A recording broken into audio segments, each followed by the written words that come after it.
हौसला रखो प्रभु, हम थोड़ी देर में पहुंचने वाले हैं। डॉक्टर साहब कितना टाइम लगेगा और? जल्दी पहुंच जाएंगे। रखो प्रभु, मैं तुम्हें कुछ नहीं होने दूंगी प्रभु। तो ये अपराधी लोग हैं ना, कुछ ही बहाने बनाते हैं। हार्ट अटैक हो गया ताकि बस कानूनी कार्रवाई ना। पता है ये मामला है वैसे भी हॉस्पिटल के मालिक का, डॉक्टर रंजीत के। डॉक्टर रंजीत ही है ना?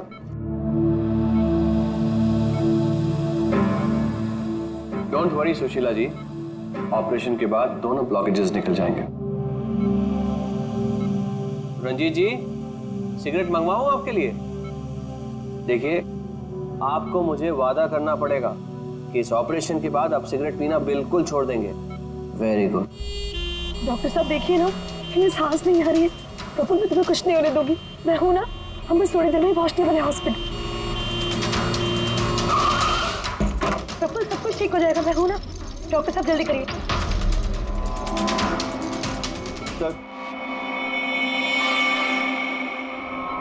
सर बाहर मीडिया वाले जाने को तैयार ही नहीं हो रहे। उनको लग रहा है ये सर्जरी, ये सब कुछ एक नाटक है। क्या? अच्छा तुम एक काम करो, पैथोलॉजी लैब असिस्टेंट संजीव से रंजीत जी की रिपोर्ट मंगवाओ। सर मैंने रिपोर्ट्स के लिए बोला हुआ है, बस वो आ ही रही है। देखिए आप लोग शांत हो जाइए। ये डॉक्टर कमलेश है और यही डॉक्टर रंजीत का ऑपरेशन करने वाले हैं। डॉक्टर कमलेश, क्या ये हार्ट अटैक असली है या फिर इंक्वायरी से बचने का कोई नाटक? देखिए, मैंने डॉक्टर रंजीत को खुद चेक किया है। उनकी हालत बहुत ही नाजुक है। अगर उनका ऑपरेशन ऐन वक्त पे नहीं हुआ तो उनका बचना नामुमकिन है। You understand that? लेकिन ऑर्गन ट्रांसप्लांट रैकेट में नाम आने के बाद ही ये हार्ट अटैक आया, तो ये कोई महज इत्तेफाक तो नहीं हो सकता। देखिए, हार्ट अटैक उस केस से पहले आया या उस केस के बाद में, ये मैं नहीं जानता। मैं बस इतना जानता हूँ कि यहाँ पे कोई नाटक, कोई ड्रामा नहीं चल रहा है। हम तो ये भी जानते हैं कि कई सालों से आप मिस्टर रंजीत के दोस्त भी हैं। आप लोग क्या कहने की कोशिश कर रहे हैं? हाँ, मिस्टर रंजीत और हम दोस्त हैं, करेक्ट। लेकिन मिस्टर रंजीत अगर किसी रैकेट में शामिल है या नहीं है तो उससे मेरा कोई लेना देना नहीं है। मैं बस इतना जानता हूँ कि यहाँ पर कोई नाटक नहीं चल रहा है, कोई ड्रामा नहीं चल रहा है। सर ये लीजिए। लाइए, ये देखिए, ये है उस बात का सबूत। ये है उनका लिपिड प्रोफाइल टेस्ट। देखिए, ये उनके कोलेस्ट्रॉल कफ के बढ़ते लेवल, ये उनके ट्राइग्लिसराइड। देखिए, ये है उनके दिल का स्कैन। ये देखिए, यहाँ पे साफ साफ दिख रहा है कि उनके जो दो मेन आर्टरीज है वो लगभग पूरी तरह से ब्लॉक्ड हैं। उनका साफ होना बहुत जरूरी है। मैं बस वही करने की कोशिश कर रहा हूँ। कल सुबह उनका ऑपरेशन है और आप लोगों को जो भी सवाल पूछते हैं ना, उनके ऑपरेशन के बाद, उनके होश में आने के बाद उनसे पूछ ली। Thank you very much.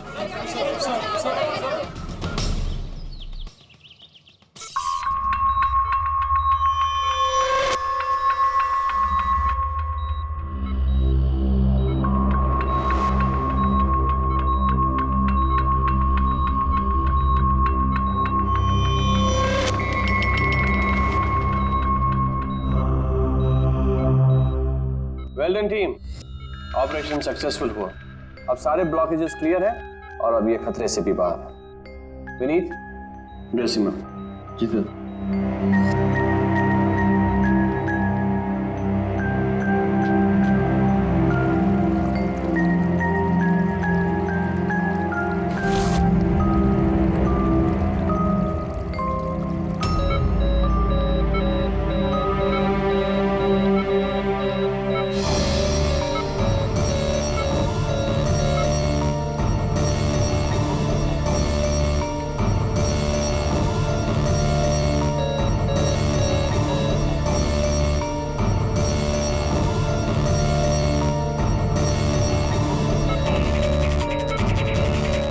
Sir इन्हें हार्ट अटैक आया है।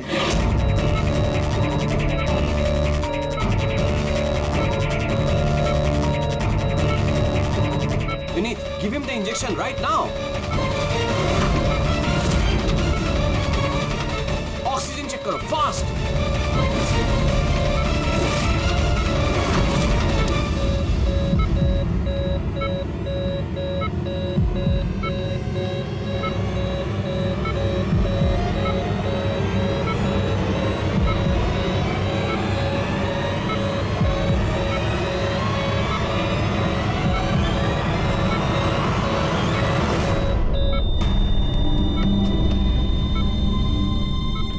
ये कैसे हो गया? हम इन्हें बचा ना पाए।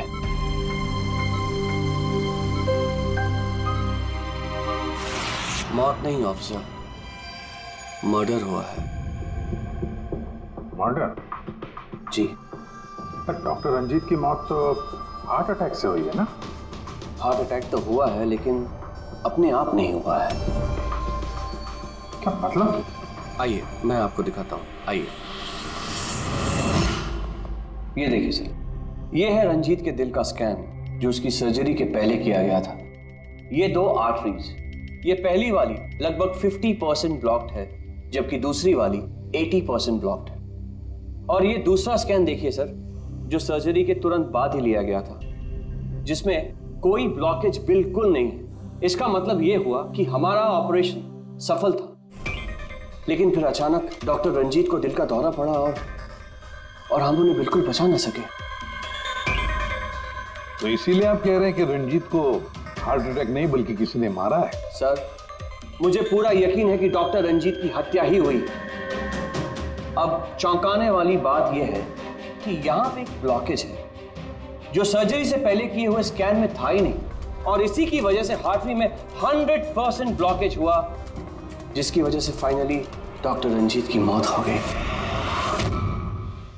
हाँ मगर डॉक्टर साहब, कभी कभी सर्जरी के वक्त भी तो खून का थक्का आ जाता है, उसकी वजह से हार्ट अटैक आया होगा। होता है सर, लेकिन इतना बड़ा ब्लॉकेज यूं मिनटों में नहीं बनता, इसके लिए सालों लगते हैं सर। सुबह के 7 बजे जब हमने ये पहला स्कैन निकाला था तो इसमें कोई ब्लॉकेज बिल्कुल नहीं था सर। महज 15 से 20 मिनट के अंदर अंदर इतना बड़ा ब्लॉकेज कैसे बन सकता है सर, बताइए।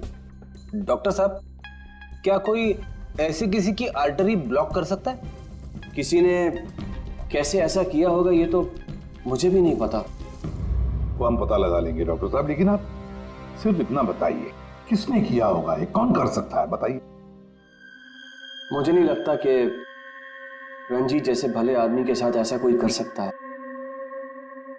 और सब जहां तक हमें मालूम है डॉक्टर रंजीत वही है ना जिनके ऊपर ऑर्गन ट्रांसप्लांट के मामले में गड़बड़ी करने का केस चल रहा है? हाँ चल रहा है, लेकिन उसके बारे में मुझे कोई जानकारी नहीं। चलो, thank you doctor. Abhijeet, body को फोरेंसिक लैब भेज दो, डॉक्टर साळुंखे को पूरी बात डिटेल में बता देना। Very interesting. I know. Boss, हाँ बॉस, डॉक्टर कमलेश का शक एकदम सही था। रंजीत का खून ही हुआ है, उसकी आर्टरीज में ब्लॉकेज था नहीं, ब्लॉकेज करवाया गया। ब्लॉकेज करवाया गया मतलब? बहुत चौंकाने वाली बात है। क्या कुछ नई बात बताया आप? नई बात बताता हूँ, आइए। ये देखो बॉस, ये इंसान का दिल है और ये है वो ब्लड वेसल्स, आर्टरीज, जिनकी वजह से दिल में खून आता जाता है। अब ये आर्टरीज 2 तरीके से ब्लॉक हो सकती है बॉस। या तो खून में कोलेस्ट्रॉल की मात्रा ज्यादा हो जाए और आर्टरीज में प्लाक जमा हो जाए।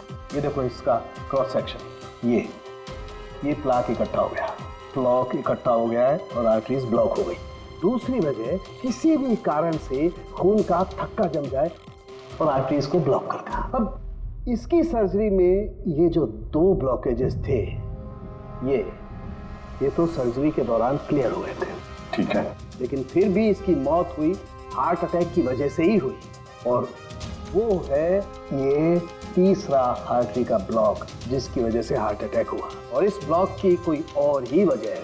ब्लॉक की वजह कुछ और है मतलब? इसकी वजह है पॉलीएक्रिलेट पॉलीमर। Polyacrylate polymer? ये कोई खतरनाक केमिकल है क्या? नहीं फ्रेडी सर, ये केमिकल तो ऑलमोस्ट हर घर में मौजूद होता है। मैं दिखाती हूँ आपको।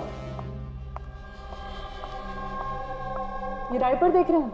ये केमिकल हर डायपर और सैनिटरी नैपकिन के अंदर होता है और इसका काम है किसी भी लिक्विड या तरल पदार्थ को जेल में बदलना।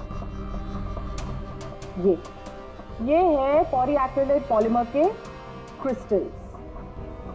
अब मैं इसको के ऊपर पानी डालती हूँ।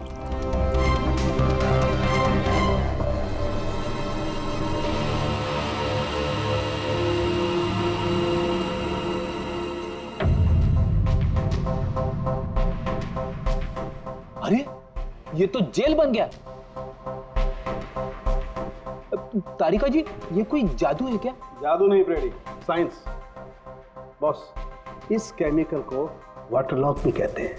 ये अपने से कई 100 गुना ज्यादा पानी को या किसी भी लिक्विड को अपने अंदर सोख लेता है। अच्छा, तो इसीलिए ये डायपर्स और सैनिटरी नैपकिन में इस्तेमाल होता है। और सर रंजीत के आर्टरी के ऑटोप्सी में यही केमिकल मिला है। बॉस, ये केमिकल अपने आप तो उसकी आर्टरी में पहुंचेगा नहीं। हाँ, सर्जरी के वक्त ही गया होगा। ये केमिकल पॉलीएक्रिलेट पॉलीमर, जिसकी वजह से उसका खून जेल में बदल गया और उसने आर्टरी को ब्लॉक कर दिया और उसकी मौत हो गई। मगर नहीं, ऐसे नहीं हो सकता है साळुंखे। सर्जरी के वक्त ये पॉलीएक्रिलेट पॉलीमर उसके शरीर में डाला नहीं गया। अगर वैसे होता तो उसी वक्त सर्जरी के वक्त उसका खून जेल में बदल जाता, ब्लॉकेज हो जाता और उसकी मौत हो जाती तुरंत। सर्जरी 2 घंटे तक चली और तो और सर्जरी कामयाब भी रही। 2 ब्लॉकेजेस थे, वो भी साफ हो गए, लेकिन ये तीसरा ब्लॉकेज बाद में आ गया। इसका मतलब है पॉलीएक्रिलेट पॉलीमर उसे बाद में दिया गया, सर्जरी के बाद में। और ये तो डॉक्टर कमलेश की टीम में से ही कोई दे सकता है। ऐसे किसी केमिकल का इस्तेमाल सर्जरी में तो नहीं होता सर। पता है हमें डॉक्टर साहब, ये पॉलीएक्रिलेट पॉलीमर सर्जरी में इस्तेमाल नहीं होता और इसीलिए हमें शक है कि किसी ने डॉक्टर रंजीत को जानबूझकर ये दिया है। और हमें शक है वो आप में से ही कोई एक है, आप में से ही कोई। ये आप क्या बोल रहे हैं सर? सर ये हमारे बेस्ट डॉक्टर्स और नर्सेस की टीम है। यहाँ पे ये लोग कोई क्रिमिनल्स नहीं है सर। क्रिमिनल्स हमारे जैसे ही दिखते हैं, समझे आप? आसमान से नहीं टपकते। लेकिन सर इस हॉस्पिटल से हमारा घर चलता है, हम हमारे मालिक को क्यों मारेंगे? और सर डॉक्टर रंजीत से हमारी कोई दुश्मनी भी नहीं थी, तो उन्हें मारकर हमें क्या मिलेगा? डॉक्टर, आपने कहा कि ये केमिकल सर्जरी में नहीं इस्तेमाल किए जाते, लेकिन जो औजार, जो इंस्ट्रूमेंट्स सर्जरी में इस्तेमाल किए जाते हैं वो कहीं ऐसा तो नहीं किसी ने इस केमिकल को उन औजारों पे ही लगा दिया हो? ऑपरेशन के वक्त आप लोगों ने कौन कौन से इंस्ट्रूमेंट यूज किए थे? सर सबसे पहले हमने एनेस्थीसिया यानी कि बेहोशी का इंजेक्शन दिया। बस एक नीडल, एक सिरिंज और एक इंजेक्शन ही यूज किया है। दरअसल ये चीजें बिल्कुल वैक्यूम पैक होती हैं। इनको सिर्फ और सिर्फ ऑपरेशन के वक्त ही खोला जाता है। मैंने डॉक्टर कमलेश को सेट दिया था और मैंने पूरी तरह चेक किया था, वो वैक्यूम पैक था। और हाँ सर, हमने दवाइयाँ और खून चढ़ाने के लिए कुछ ट्यूब्स का भी इस्तेमाल किया, जैसे कि IV ट्यूब्स, कैथीटर एटसेट्रा। ये सारी चीजें हम देखना चाहते हैं। एक सर्जरी में इस्तेमाल हुई चीजें हम दोबारा इस्तेमाल नहीं करते, उसको जला के नष्ट कर देते हैं। और वो सारी चीजें कल ही हमने भिजवा दी थी और अब तो सब ये। कहाँ पर है ये सारी चीजें? कहाँ डिस्ट्रॉय करते हैं आप लोग? सर इंसिनरेटर रूम में। इंसिनरेटर रूम में? फ्रेडी, तारिका, जाओ जाकर देखो जल्दी।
इसे जल्दी से बाहर निकालो, हम लोग सीआईडी से। चलो निकालिए बाहर।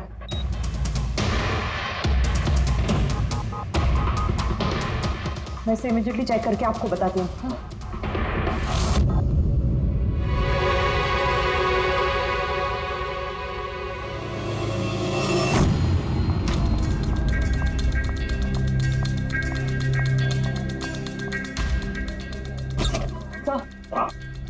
सर एक IV ट्यूब, IV बैग और एक सेंट्रल लाइन में से मुझे पॉलीएक्रिलेट पॉलीमर के ट्रेसेस मिले हैं। क्या?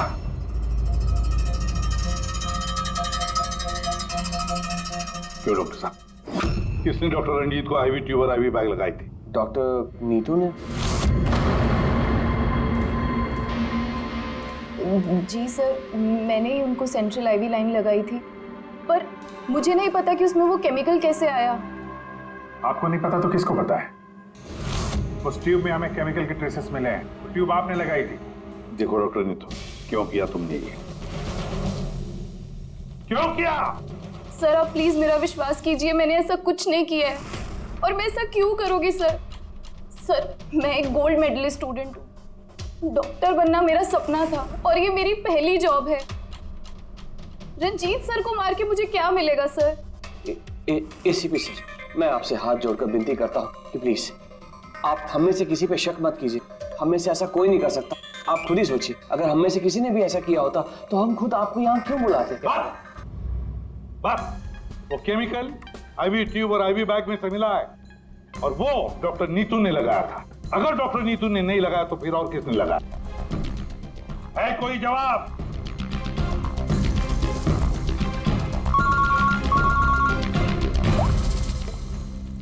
के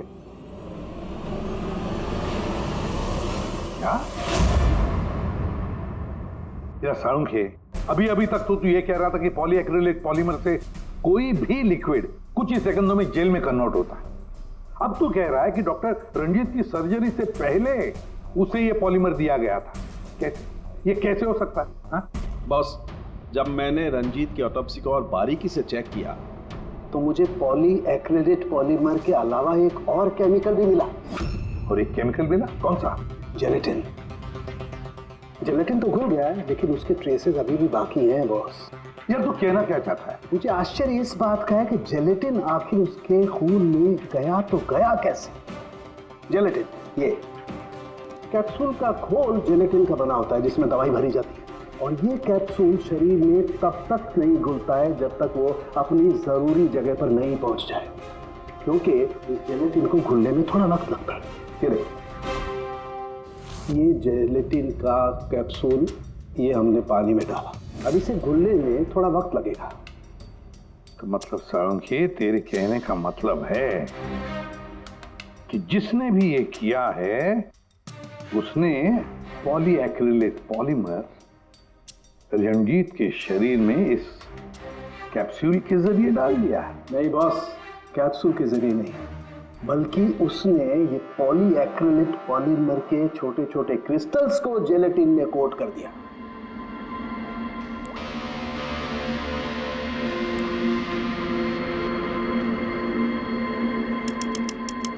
वो नहीं चाहता था कि ये केमिकल तब तक डिसॉल्व हो जब तक वो दिल में नहीं पहुंच जाए। उसे सब कुछ पता था, जेलेटिन के घुलने का वक्त, केमिकल के दिल तक पहुंचने का वक्त, सब कुछ जानता था वो। इसीलिए उसने बहुत होशियारी के साथ ये प्लान बनाया और कामयाब भी हो गया। इसीलिए आपको लग रहा है कि ये काम ऑपरेशन थिएटर में नहीं हुआ है? हाँ सर, तो हमारे कैलकुलेशन के हिसाब से ये केमिकल सुबह 4 से 5 बजे के बीच रंजीत के आईवी ट्यूब या सेंट्रल लाइन में डाला गया था, जबकि ऑपरेशन हुआ 7 बजे। फिर पता लगाते हैं सुबह 4 और 5 बजे के बीच कौन गया था डॉक्टर रंजीत के रूम में। सर उस वक्त मैं घर पे था। और आपकी टीम? सर सुबह 6 बजे से पहले हम में से कोई हॉस्पिटल नहीं आया और सुबह 6:30 बजे मेरी टीम सर्जरी के लिए रंजीत के वार्ड में गई। वैसे रंजीत ऑर्गन ट्रांसप्लांट के रैकेट में फंसा था सर, तो जाहिर सी बात है कि उसके कुछ दुश्मन भी होंगे। ये सारा मामला इलीगल ऑर्गन ट्रांसप्लांट का ही है? हाँ? सर मुझे इसके बारे में तो ज़्यादा जानकारी नहीं है, लेकिन लोगों ने कंप्लेन की है कि रंजीत ऑर्गन ट्रांसप्लांट की लिस्ट में धांधली किया करता था सर। कैसी लिस्ट? जब भी किसी मरीज को अपने शरीर का अंग बदलना होता, उसे जरूरत होती एक ऐसे डोनर की जिससे वो अंग लिया जा सके। कई बार ऐसे मरीज महीनों यहाँ तक कि सालों साल भी डोनर का इंतजार करते हैं। ऐसे मरीजों की एक लिस्ट होती है और जैसे ही डोनर मिल जाता है उस लिस्ट के हिसाब से पहले और बाद में उन्हें वो अंग दे दिया जाता है। लेकिन लोगों की ये कंप्लेन रही है कि डॉक्टर रंजीत जरूरतमंद मरीजों को वो अंग न देकर अमीर और पैसे वाले मरीजों को भारी कीमत पर वो अंग बेच दिया करते थे। लेकिन इससे पहले कि इस केस का कोई भी निष्कर्ष निकल था, किसी ने डॉक्टर रंजीत को ही मार दिया। हॉस्पिटल में कल सुबह 4 और 5 बजे के बीच जितने भी लोग मौजूद थे उन सब से पूछताछ करते हैं। ऑपरेशन के पहले पूरे वक्त में उनके साथ थी। सर भाभी जी को कहीं जाना पड़ता था तो मैं और धर्म वहीं पे होते थे। रात को कौन था वहां पे? सर 12 बजे तक तो हम लोग भी थे, उसके बाद हम लोग चले गए थे। तो मैम रात को आप थी वहां पे? जी 4 से 5 बजे के बीच भी? जी हाँ, 4 और 5 के बीच में वही थी। इससे आप साबित क्या करना चाहते हैं? मैंने मेरे पति को मारा है, मैं पत्नी हूँ उनकी।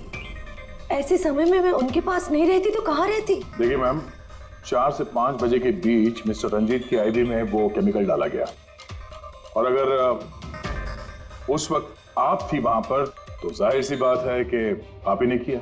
ये क्या कह रहे हैं आप?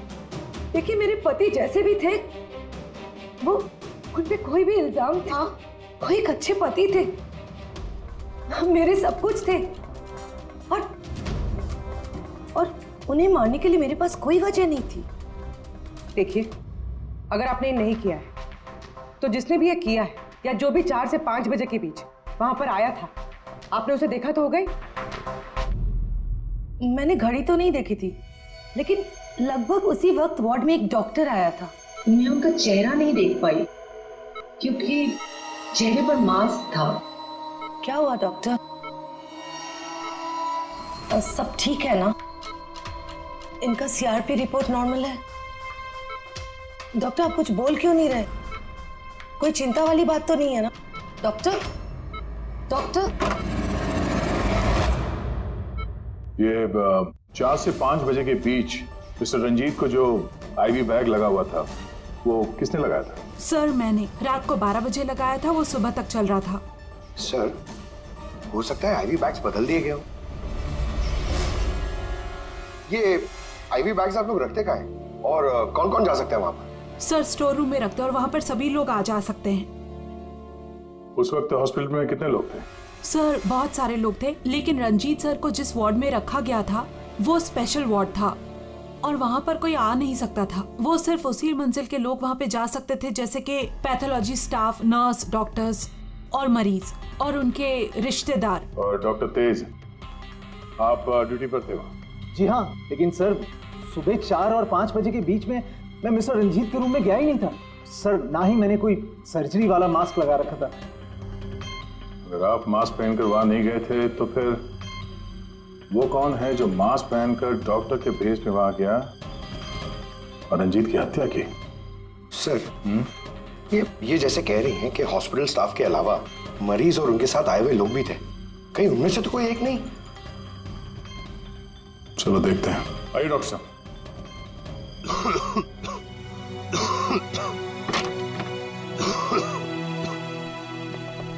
सर इस वार्ड में वो मरीज हैं जो कल भी एडमिट थे।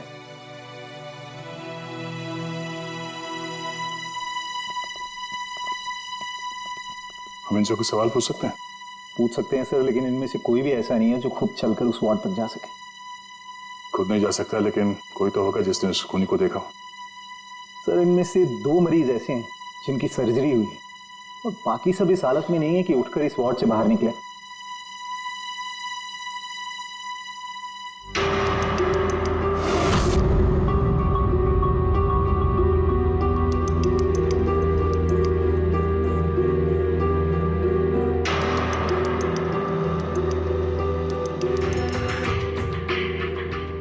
बस इतने ही मरीज हैं, इनके अलावा कोई और? मतलब कोई ऐसा जो कल यहाँ पर था मगर अभी नहीं?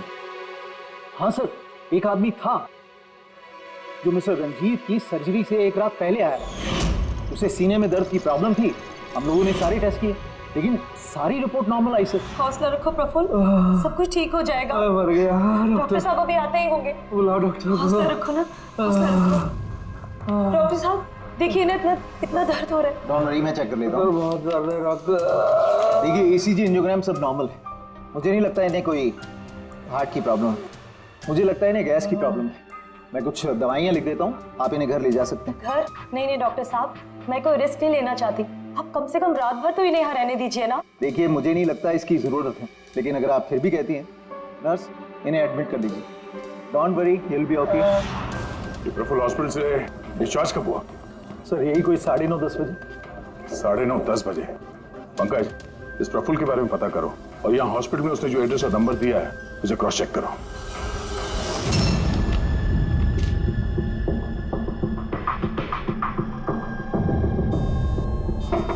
सर।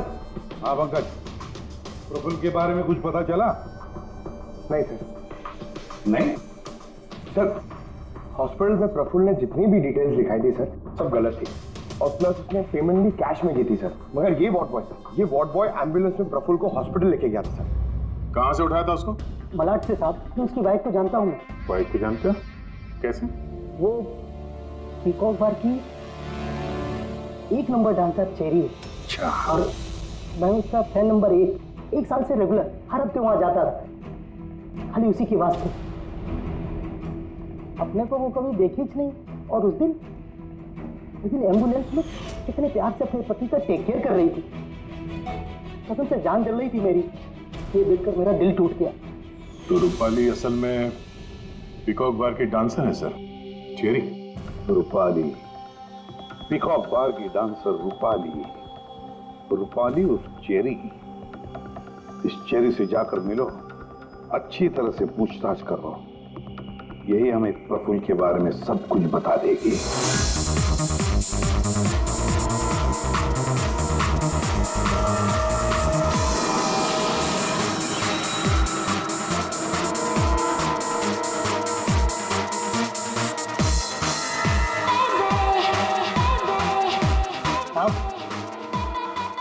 अपनी चेरी आज तो खुश दिख रही है। चेरी को छोड़, वो आदमी कहाँ है?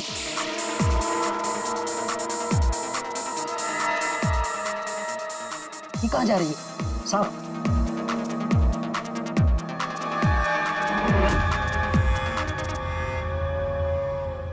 साहब, यही है चेरी का मर्द। ये है?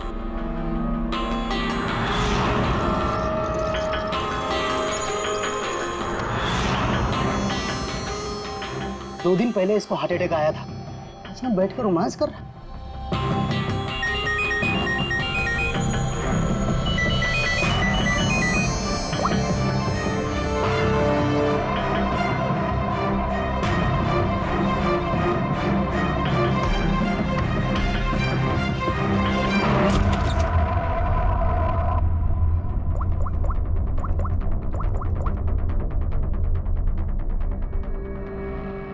देख, मैंने काम पूरा किया ना बॉस, तो पूरा पैसा ही बनता। सुन सुन सुन सुन, तूने कहा उसको मार डाल, मैंने मार दिया। अभी कैसे किया, क्या किया, ये सब में घुसने का नहीं। हाँ,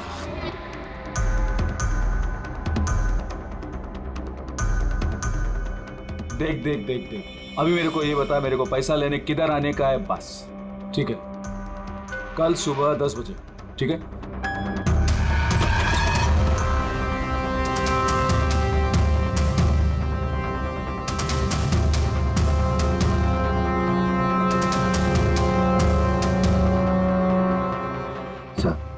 इसने मान लिया कि खून इसी ने किया है सर।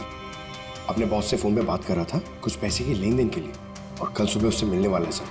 अभी पकड़ लिया सर? नहीं, अभी नहीं। ये अपने बॉस से मिलेगा और हम लोग भी मिल लेंगे इसके बॉस से। पता तो चलिए असली खिलाड़ी कौन है।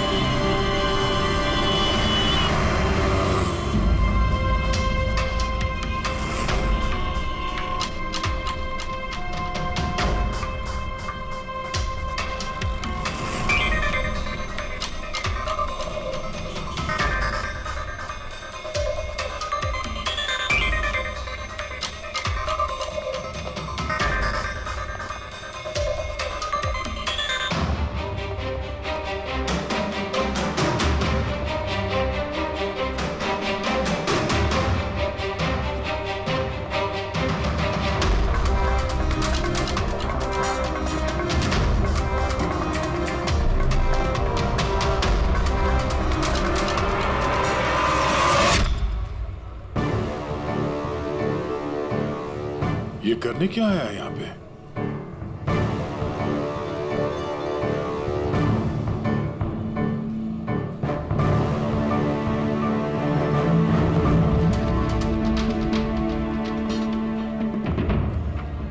यहाँ क्या कर रहा था?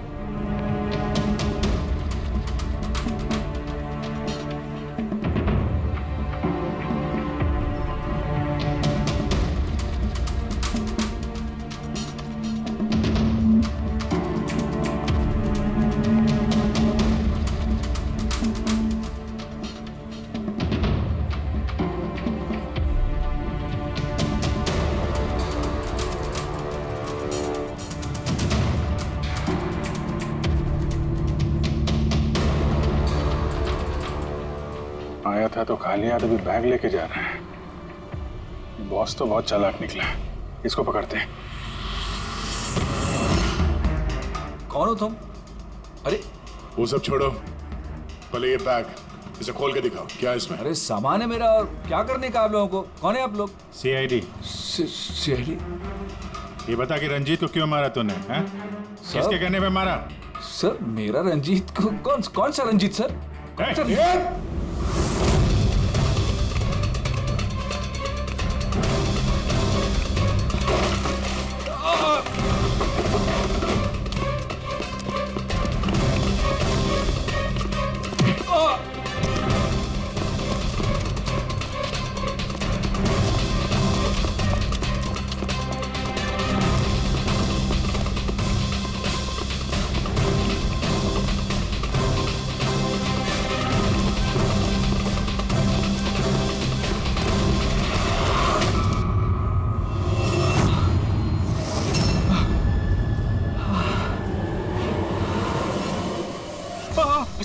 सर मैंने कुछ नहीं किया सर। सर मैंने कुछ नहीं किया सर। नहीं, फोन पे तो अपना गुनाह कबूल कर चुके हो, अब जरा हमें भी बता दो। सर मैंने कोई गुनाह नहीं किया सर। सर फोन पे सर झूठ बोला था सर, मैंने फोन पे सच बोल रहा हूँ सर। पहले झूठ बोल रहे थे कि अब झूठ बोल रहे हो? सर अभी मैं बिल्कुल सच बोल रहा हूँ आपके सामने सर। सर मैंने कुछ नहीं किया सर, कुछ नहीं किया सर। तो वो झूठा हार्ट अटैक का बहाना करके हॉस्पिटल में भर्ती क्यों हुआ था? सर मैं उधर जमा जरूर हुआ था सर, उसको मारने के लिए जमा हुआ था सर, लेकिन सर वो मेरे मारने से पहले ही मर गया सर। मर गया? हमें अच्छी तरीके से पता है कि रंजीत के खून में वो जिलेटिन कोटेड केमिकल तुमने मिलाया था, पॉलीएक्रिलेट पॉलीमर। क्या साहब, क्या बोला साहब? सर क्या बोल रहे हो सर? सर इतनी बड़ा नाम अगर याद कर पाता सर तो मैं डॉक्टर नहीं बनाता सर। सर मैं ना सर 8वीं फेल हूँ सर, 8वीं फेल सर। सर ये किलोमीटर पॉली क्या बोल रहे साहब, मेरे को नहीं मालूम है सर। सर मैं उधर था, मौका मिलते ही मैं उसका गला बिला दबा के चाकू भी के अंदर करके उसको, लेकिन सर मौका ही नहीं मिला सर। मौका ही नहीं मिला। वो भर्ती हो गया सर उधर, किधर जो चीर फाड़ क्या वो सर ऑपरेशन होता है ना कमरे में सर, वो उधर भर्ती हो गया सर। तो सुबह न्यूज आया सर, वो निकल लिया सर। सर सच बोल रहा हूँ सर, नहीं तो मेरी चेहरे से पूछ लो सर। अच्छा, तो फिर ये इतने सारे पैसे और वो फोन कॉल? सर मेरे को एक आदमी ने फोन करके कहा वो मेरे को पैसा देगा, आधा काम होने से पहले पैसा देगा और आधा काम होने के बाद सर। लेकिन वो मेरे मारने से पहले ही सर खुद ही मर गया सर। वो तो मेरे को लगा सर काय को अपना नुकसान करूं मैं सर, मैंने पार्टी को झूठ बोला सर। झूठ? हाँ, हॉस्पिटल में 4 से 5 बजे के बीच रंजीत के कमरे में तुम ही गए थे ना, डॉक्टर के भेस में? सर गया था सर। सर पूरी रात लोगों का आना जाना चालू था सर उधर। सुबह 4-5 बजे सर थोड़ा शांति माहौल हुआ सर, तो मैं डॉक्टर का वो इधर लगाते सर मास्क और कोट बीट पहन के सर गया सर। मैं जैसे ही इसको मारने वाला था ना उधर आंटी चक गई सर। क्या बात है डॉक्टर? मेरे को असली का डॉक्टर समझा, मेरे से सवाल जवाब करने लगा। मैं डर गया सर, मैं क्या जवाब देता सर उसको, तो मैं वहां से भाग गया। सच बोल रहा हूँ सर, मैं भाग गया वहां से। वो कॉन्ट्रैक्ट किसने दिया था तुझे? सर मेरे को उसका नाम पता नहीं मालूम है सर। कोई क्या सर प्राइवेट नंबर कुछ सर ऐसा किसी से फोन करता है सर। वो पहले भी उसने यही ऐसे ही पैसा दिया था सर, और ये वाला भी सर ऐसे ही। जो सर सच बोल रहा हूँ सर, सच बोल रहा हूँ सर। सर आप लोगों ने मुझे यहाँ पे क्यों बुलाया सर? प्रफुल्ल को जानते हो? प्रफुल्ल? कौन प्रफुल्ल? प्रफुल्ल? अरे हाँ, तुम तो उसे जानते नहीं, तुमने उसे कभी देखा भी नहीं, तुमने तो सिर्फ उसके साथ फोन पर ही बात की। आप लोग क्या करें, मुझे कुछ समझ में नहीं आ रहा सर। कोई बात नहीं, हम याद दिलाते हैं।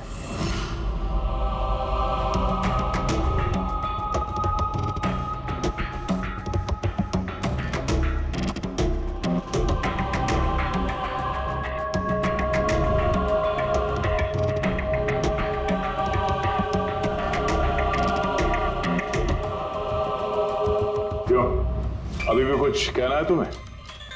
तो गगन जी बताइए, अभी क्यों मारना चाहते थे तुम रंजीत को? बताओ जल्दी।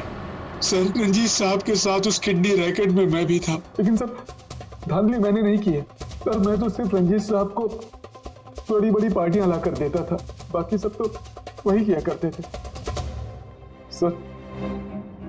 जब ये केस हो गया तो मुझे पता था कि फंसने पर रंजीत साहब सारा दोष मेरे सर पे मर देंगे। इसी से बचने के लिए मैंने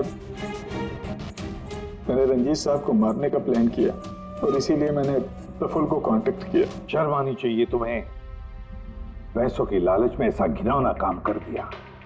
तुम्हें तो कड़ी से कड़ी सजा होगी, समझे? कड़ी से कड़ी सजा। ले जाओ इसे पंकज। सर हम तो घूम फिर के वहीं आ गए। प्रफुल्ल ने हमें बताया कि उसने रंजीत को नहीं मारा, तो फिर किसने किया होगा? ये प्रफुल्ल जरूर हमसे कुछ छुपा रहा है। कुछ तो छुपा रहा है ये प्रफुल्ल। तुम्हारी नजर हर वक्त उस कमरे पर थी, तो कुछ याद है कि उस रात उस कमरे में कौन गया था? या फिर सुबह 4 से 5 बजे के बीच उस कमरे में कौन गया था?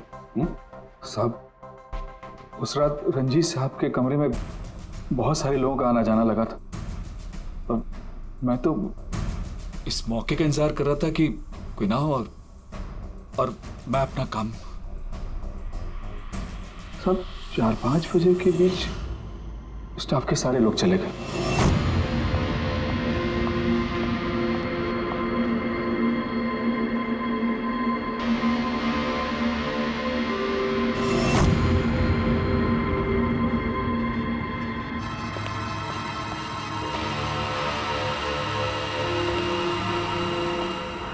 मतलब दया, अभिजीत, खूनी वही है।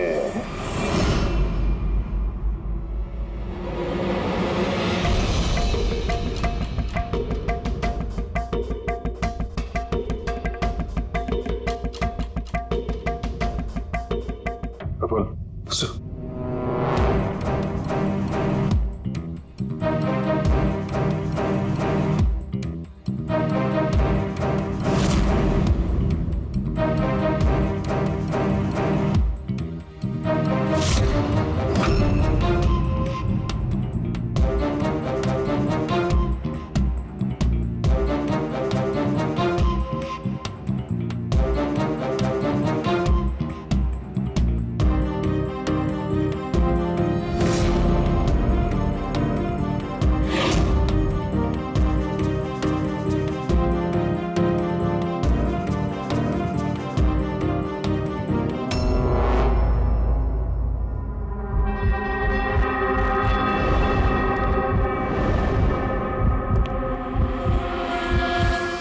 Pathology lab assistant Sanjeev.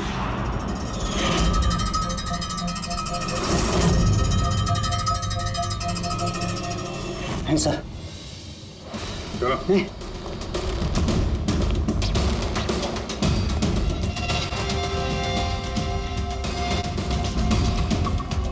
बताओ सब कुछ सच सच बताओ जल्दी। हाँ सर, ये सब कुछ मैंने ही किया है। मैंने उस पॉलीमर को वो सेंट्रल लाइन में डाला था ताकि वो मर भी जाए और किसी को शक तक ना हो।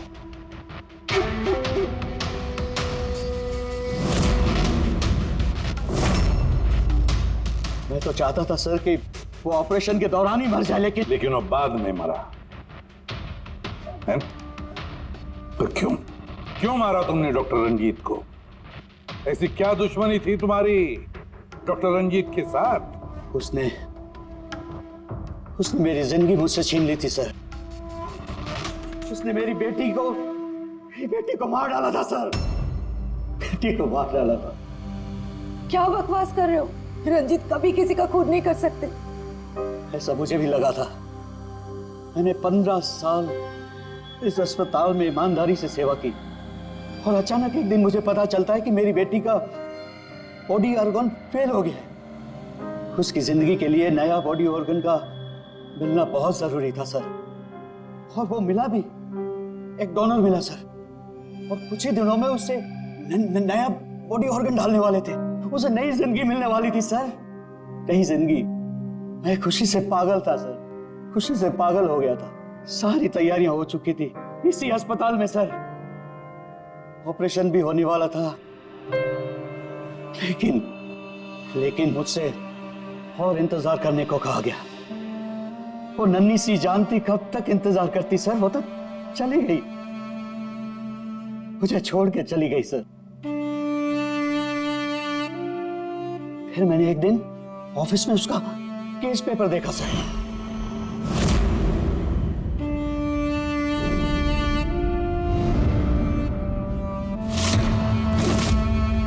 मुझे पता चला कि उसका बॉडी ऑर्गन तो मैच हो गया था सर, लेकिन मुझे झूठ कहा गया था कि मैच नहीं हो रहा है। झूठ कहा गया था सर, उसे चंद पैसों के लिए किसी और को दे दिया गया था सर,